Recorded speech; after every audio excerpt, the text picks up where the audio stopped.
Jésus-Christ, selon saint Luc. Gloire à toi, Seigneur. En ce temps-là, du milieu de la foule, quelqu'un demanda à Jésus, « Maître, dis à mon frère de partager avec moi notre héritage. » Jésus lui répondit, « Homme, qui donc m'a établi pour être votre juge ou l'arbitre de vos partages ?» Puis, s'adressant à tous, « Gardez-vous bien de toute avidité, car la vie de quelqu'un, même dans l'abondance, ne dépend pas de ce qu'il possède. » Et il leur dit cette parabole. Il y avait un homme riche, dont le domaine avait bien rapporté. Il se demandait, que vais-je faire? Car je n'ai pas de place pour mettre ma récolte.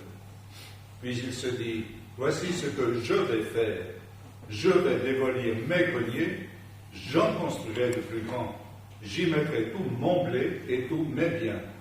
Alors je me dirai à moi-même, te voilà donc avec de nombreux biens à ta disposition pour de nombreuses années. Repose-toi, mange, bois, jouis de l'existence. Mais Dieu lui dit, tu es fou. Cette nuit même, on va te redemander ta vie. Et ce que tu auras accumulé, qui l'aura?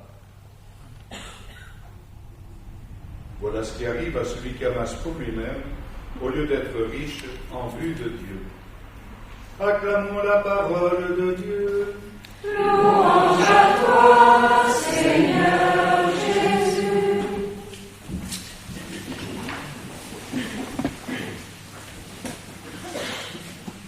Qui est insensé et qui est sage? Sommes-nous insensés ou sommes-nous sages? Bien, les réponses sont données dans les lectures de ce jour. Nous venons de les entendre. Jésus vient d'enseigner le Notre Père. Nous sommes en train de monter avec lui vers Jérusalem. Il a donc invité à prier avec insistance et confiance filiale pour qu'advienne le royaume de Dieu, royaume de paix, de vérité, de justice et d'amour, et pour les choses essentielles de la vie, la prière de Notre Père. Et voilà qu'il est sollicité, « Maître, dis à mon frère de partager avec moi notre héritage. » Donc Jésus est connu comme maître. Ne serait-il donc pas comme notre rabbin, juge compétent en la matière? Jésus réagit d'abord vivement, mais il sait profiter de l'occasion pour inviter à une vraie sagesse de vie. Celui qui est le Dieu avec nous, Emmanuel, clarifie le sens de sa présence à nos côtés. Qui m'a établi pour être juge ou l'arbitre de vos partages? À 12 ans déjà, rappelons-nous, il avait annoncé la couleur au temple devant ses parents affligés qui, après l'avoir cherché pendant 3 jours, finalement le trouvent. Il avait déclaré spontanément, « Comment se fait-il que vous m'ayez cherché? Ne saviez-vous pas que je dois être aux affaires de mon Père ?»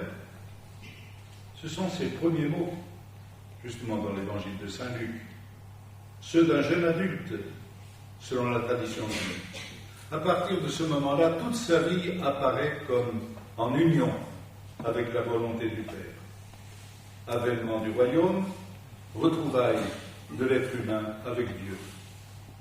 Au terme, bien sûr, Jésus sera établi comme juge et médiateur, mais juge des réalités divines et médiateur entre Dieu et nous. La mission de Jésus, dans l'évangile que nous sommes en train de lire, atteint sa phase finale avec sa dernière montée à Jérusalem. Et donc il n'y a pas lieu de s'attarder sur d'autres choses moins importantes en cours de route. Et pour cela, le Maître souligne l'importance décisive de l'annonce du royaume de Dieu. Et il invite ses disciples à laisser les mortels résoudre les choses des mortels.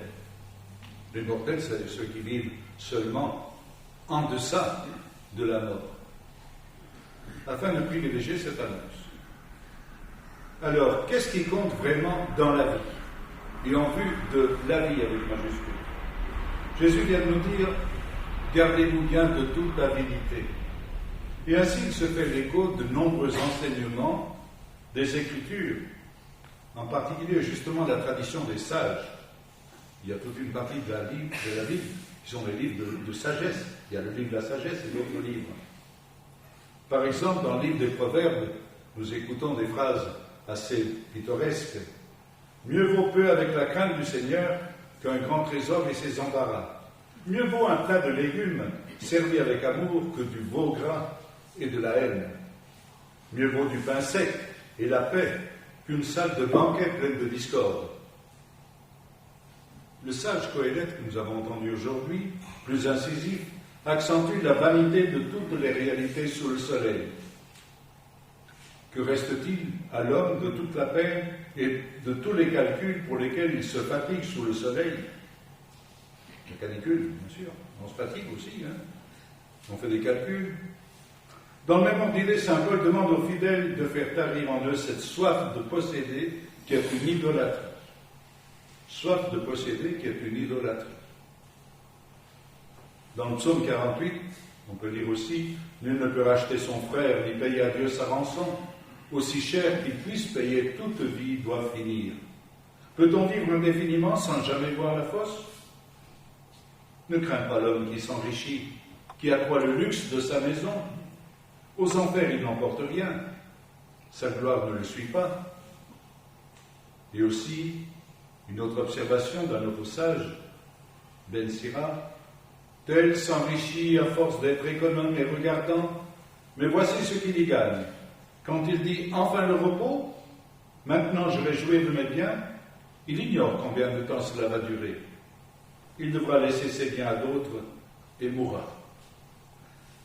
Alors Jésus se fait l'écho de tout cela que les gens connaissent bien, ils ont entendu aussi, comme nous, plusieurs fois, la parole de Dieu, et il poursuit et confirme par son autorité la réflexion sage de ses prédécesseurs. Il dénonce avec force la folie insensée de qui s'enferme dans le cercle de sa propre prospérité.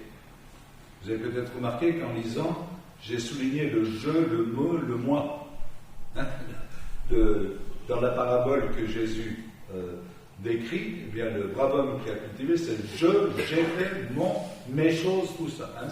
Il est complètement fermé sur lui-même. Voilà arrive à celui qui amasse pour lui, au lieu d'être riche en vue de Dieu. Jésus nous avait déjà posé cette question. Quel avantage avez-vous à gagner le monde entier si c'est au prix de votre vie? Que pouvez-vous donner en échange de votre vie?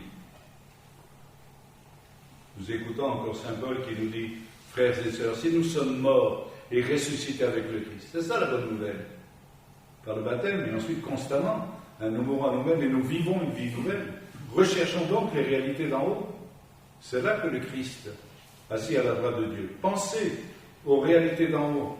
Ne vous laissez pas, je change un peu les termes, captiver, et encore moins capturer par les réalités de la terre. Bon, qu'elle vous captive un peu, mais ne vous laissez pas capturer, rendre esclave. Telle est la sagesse de Jésus et de toutes les Écritures. Qui est l'insensé? Qui est le sage?